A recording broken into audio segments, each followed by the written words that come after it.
یہ جو امیج آپ دیکھ رہے ہیں اس میں ایک شخص دوسرے آدمی سے پوچھ رہا ہے حل انت متعقد کہ کیا جو خبر تم نے مجھے دی ہے اس خبر پر تمہیں یقین ہے کہ وہ خبر سچی ہے؟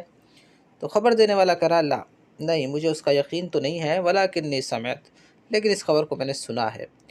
تو دوسرا آدمی پہلا آدمی کہتا ہے من حاضر کلام، اس بات کو کس نے کہا ہے، کس سے سنے ہو تم؟ تو خبر دینے والا کہہ رہا الناس یقولونہ فقلتہ، لوگوں کو میں ایسے ہی کہتے ہوئے سننا ہوں کہ لوگ اسی طریقے کی باتیں کہتے ہیں تو میں نے بھی وہی بات کہہ دی۔ تو نیچے ایک حدیث دی گئی ہے کہ کفا رسول قال رسول اللہ صلی اللہ علیہ وسلم کفا بالمرء اثما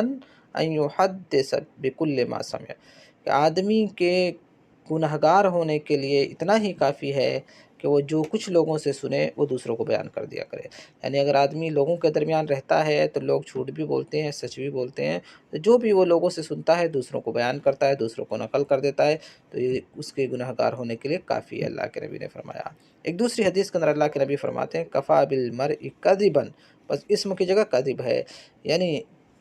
آدمی کے جھوٹا ہونے کے لیے یہ کافی ہے کہ وہ جو لوگوں کے درمیان باتیں سنتا ہے اس کی تصدیق کیے بغیر، اس کی تحقیق کیے بغیر دوسروں کو بیان کر دے۔ یعنی آدمی جب کوئی بات سنے تو اس کی تحقیق کرنا اس کے لیے ضروری ہے۔ اللہ رب العالمین قرآن مجید کے اندر فرماتا ہے یا ایھا الذین آمنوا ان جاءکم فاسق بنبأ فتبینوا ان تصیبوا قوما بجہالۃ فتصبحوا علی ما فعلتم نادمین۔